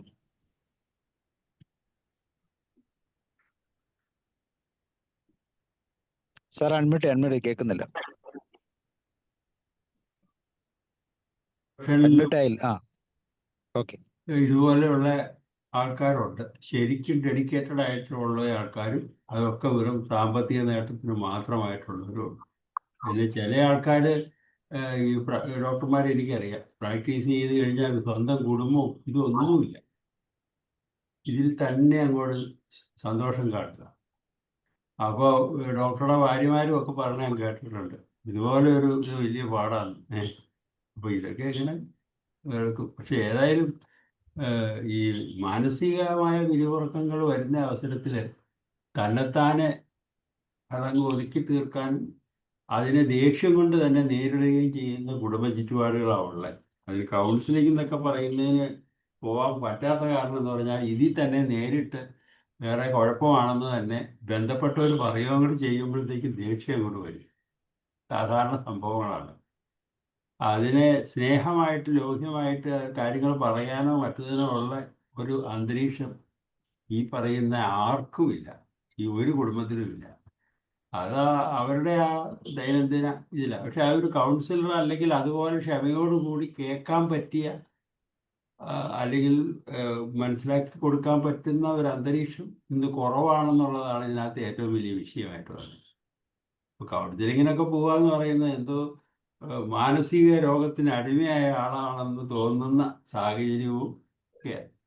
ഇപ്പോൾ സാധാരണ രീതിയിൽ വേറെ ജലദോഷം വന്നെന്ന് തുമ്മിയാൽ തന്നെ ഉടനെ മെഡിക്കൽ ഷോപ്പിൽ പോയി മരുന്ന് മേടിച്ച് കഴിക്കും.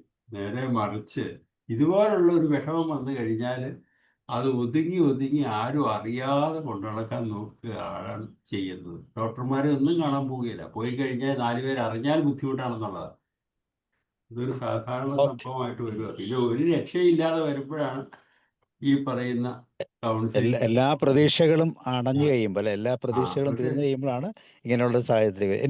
അത് തന്നെയല്ല, ഈ സമീപനങ്ങളും വ്യത്യാസമുണ്ട്. ഇപ്പൊ കൗൺസിലിംഗ് ആണെന്ന് പറഞ്ഞ് ഞാൻ പലയിടത്തും എടുത്തൊന്നും പറയണില്ല, ചുമ്മാ ഭീഷണിപ്പെടുത്തും അടി കൊടുത്തും മറ്റും ഒക്കെ ആൾക്കാർ നേരെ കൊണ്ടുവരാൻ വരുന്നു. എനിക്കറിഞ്ഞൂടാ, വലിയ സ്ഥാപനമായിട്ട് ആ പ്രൊഫഷനിലും പണം ഒരു മുഖ്യമായ ഒരു സ്രോതസ്സായി മാറിക്കഴിഞ്ഞു. പ്രത്യേകിച്ച് ഇപ്പോഴത്തെ ഈ മെഡിറ്റേഷനൊക്കെ കൊടുത്തു കഴിഞ്ഞാൽ പെട്ടെന്ന് എല്ലാം മാറും എന്നുള്ള തലത്തിലൊക്കെ പലപ്പോഴും മെഡിറ്റേഷനൊക്കെ കൂടുതൽ ഇമ്പോർട്ടൻസ് ഒക്കെ കൊടുത്ത് ചെയ്യുന്ന ചിലരെയൊക്കെ കണ്ടിട്ടുണ്ട്. അപ്പോൾ ഇവിടെ രോഗിയുമായിട്ടുള്ള ആ സമ്പർക്കവും അവർ തമ്മിലുള്ള റിലേഷൻഷിപ്പ്, ഗാഢമായ റിലേഷൻഷിപ്പ് ഒക്കെയാണ് പലപ്പോഴും അതിന് ഗുണകരമായി മാറുന്നത്. Thank you. ഈ പറഞ്ഞ പോലെയാണ്, പേഷ്യന്റ് ഇവിടെ നിൽക്കാൻ നോക്കിയാലോ പോണെന്ന് പറയുമ്പോഴത്തേക്കും വിടാതിരിക്കാൻ വേണ്ടിയിട്ട് ഭീഷണിപ്പെടുത്തുകയോ അതനുസരിച്ചുള്ള ശിക്ഷയും കൊടുക്കുക. നമുക്ക് അത്ഭുതം തോന്നും. അപ്പം നമ്മൾ പറയും സ്വല്പം ശിക്ഷിച്ചാണെങ്കിലും തിരിച്ചു വരാം എന്നൊക്കെ ഒരു പുതിയ കോൺസെപ്റ്റും ഒക്കെ പറഞ്ഞു കേൾക്കുന്നുണ്ട്. പക്ഷെ ഞാൻ ആദ്യമൊന്നും വിശ്വസിച്ചില്ല പലയിടത്തും. പക്ഷേ ഈ പല പേഷ്യൻസും ഇത് പറയണ കേട്ടപ്പോഴാണ് മനസ്സിലായത്.